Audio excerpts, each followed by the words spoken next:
তো যাত্রীদের অনেক চাপ। এখন রাস্তা বন্ধ করে রাখছে প্রশাসন, রাস্তা খালি হওয়ার পরে আমাদের গাড়িগুলো ছাড়বে, এরপরে আমরা টিকিট দেওয়া শুরু করবো এবং যাত্রীদের গন্তব্যে পৌঁছাবো। এখন এটা যাত্রীর উপর ডিপেন্ড করবে, যেহেতু ইজতেমা মাত্র শেষ হয়েছে, এখন সম্ভবত আজকে সারা রাতে যাবে, কারণ রাস্তা খালি হওয়ার পর থেকে তো মানুষ যাতায়াত শুরু করবে, রাস্তার জ্যামজট থাকবে, সব সপ্তাহে কাইটে উঠবে, আজকে রাত্র ধরেন 1টা 2টা এরকম থাকতে পারে।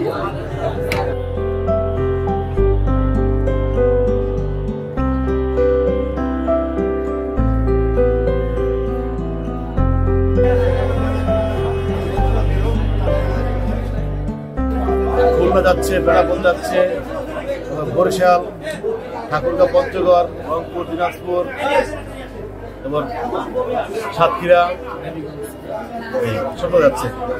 গাড়ি এই জ্যাম ছাড়লে গাড়ি ছেড়ে দেবে, আছে ভালোই আছে চাপ।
সংবাদ, ফিচার ও অনুষ্ঠানের জন্য ভিজিট করুন সংবাদ প্রকাশের ওয়েবসাইট এবং যুক্ত থাকুন ফেসবুক পেজ ও ইউটিউব চ্যানেলের সঙ্গে।